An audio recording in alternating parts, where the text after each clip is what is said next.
افطار کے بعد میں بیٹھا ہوا تھا، ایک فون آیا،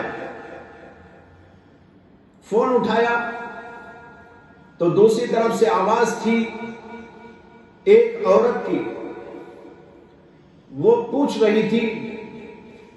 اور کہہ رہی تھی کہ مجھے ایک مسئلہ معلوم کرنا ہے۔ میں نے کہا کیا مسئلہ؟ تو اس نے کہا کہ پہلے تھوڑا سا میں اپنا قصہ عرض کر دیتی ہوں، پھر اس کے بعد آپ سے مسئلہ پوچھوں گی۔ اس لڑکی نے کہا کہ میں میرے ماں باپ کے ساتھ لندن میں رہتی تھی، وہاں سے تعلیم حاصل کرنے کے لیے مجھ کو انڈیا بھیجا گیا۔ میں ایک کالج کے اندر تعلیم حاصل کر رہی تھی۔ جب کالج کے اندر تعلیم کے دوران میری مسلم ساتھنوں کے ساتھ تعلق پیدا ہوا، ان سے دوستانہ تعلق قائم ہوا، تو میں نے ان کا انداز زندگی دیکھا اور پھر میں نے اسلام کا مطالعہ کیا۔ مجھے اسلام بہت اچھا لگا، اس کے حقائق، اس کے معارف میری سمجھ میں آ گئے، توحید کا درس سمجھ میں آ گیا، تو میں نے دلی طور پر اسلام قبول کر لیا۔ اسلام قبول کر کر صرف ان میری ساتھنوں کے سامنے اس کا اظہار کیا جو مسلمان وہاں میرے ساتھ میں رہتی تھی، لیکن میرے طرز عمل سے کچھ لوگوں نے بھانپ لیا کہ میں مسلمان ہو گئی ہوں، تو ان لوگوں نے میرے ماں باپ کو اس کی اطلاع کر دی۔ جب میرے ماں باپ کو اس کی اطلاع ہوئی کہ میں مسلمان ہو گئی تو وہ بہت پریشان ہوئے، اور میرے باپ نے میری ماں کو فوراً بھیجا کہ تم جاؤ انڈیا اور کالج سے مجھ کو نکال لو، اور جو ہمارا اصلی وطن انڈیا میں ہے جے پور، وہاں پر لے جا کے رکھ لو۔ وہ لڑکی کہہ رہی تھی کہ میری ماں آئی، مجھ کو کالج سے نکالا اور اپنے ساتھ لے گئی، اور میں جے پور میں اس وقت میں ہوں میری ماں کے ساتھ، اور میری ماں مجھے بہت تکلیف دیتی ہے، بہت پریشان کرتی ہے اس بات پر کہ میں مسلمان ہو چکی ہوں، اور مجھے برابر کہتی ہے کہ میں اسلام کو چھوڑ دوں، لیکن میں اسلام چھوڑنے کو تیار نہیں ہوں۔ وہ کہہ رہی تھی کہ میری ماں مجھے بہت تکلیف دیتی ہے، وہ چیزیں کھلانے کی کوشش کرتی ہے جو اسلام ناجائز قرار دیتا ہے، مجھے نماز پڑھنے نہیں دیتی، میں کہیں بھی نماز پڑھتی ہوں تو آتی ہے اور مجھے نماز سے اٹھوا دیتی ہے، میں نماز نہیں پڑھ پاتی۔ اب گھر میں میری ماں میرے ساتھ یہ تماشا کرتی ہے اور میں پریشان ہوں کہ میں نماز کیسے پڑھوں، تو میں سوچتی رہتی ہوں۔ سوچتے سوچتے میرا ذہن ایک بات کی طرف آیا کہ کیا میں بیت الخلا میں ٹوائلٹ میں جب جاؤں تو وہاں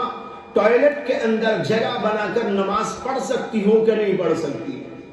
کہنے لگی مفتی صاحب آپ سے اسی مسئلے کو معلوم کرنے کے لیے میں فون کر رہی ہوں۔ اس نے پورا قصہ سنایا، قصے کے بعد یہ مسئلہ پوچھا کہ میرا دل کہتا ہے کہ گھر میں تو کہیں نماز پڑھنے میری ماں مجھے اجازت نہیں دیتی،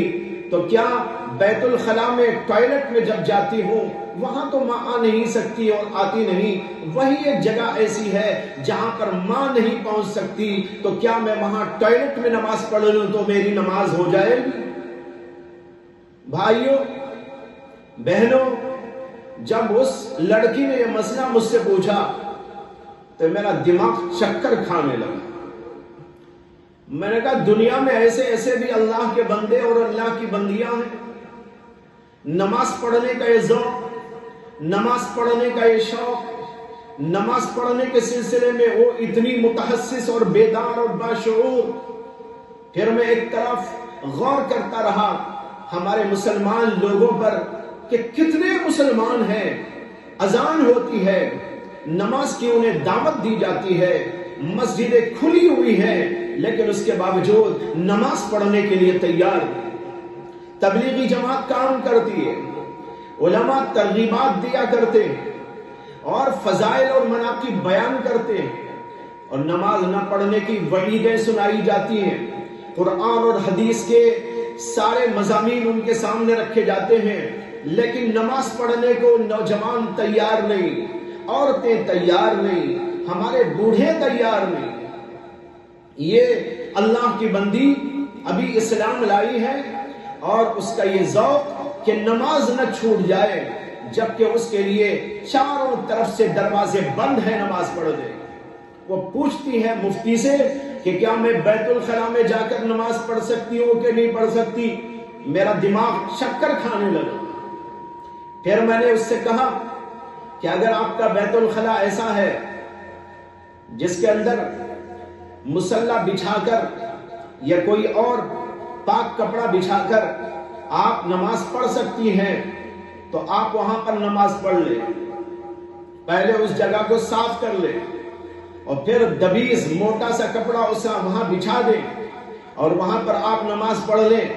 اور میں نے اس سے کہا کہ تمہاری یہ نماز بہت سارے ان لوگوں کی نماز پر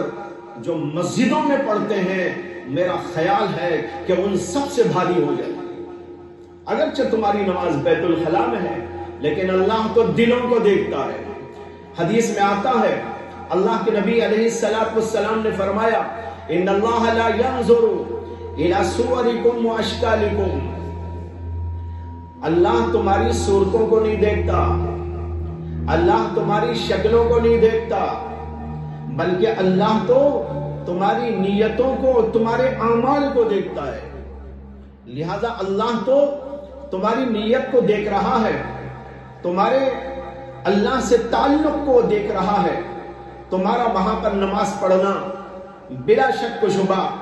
بہت بھاری اور بہت ہی عظیم بات ہوگی، اللہ ضرور قبول کر لے گی۔ یہ واقعہ میں نے اس لیے سنایا کہ دیکھو اللہ کہتے ہیں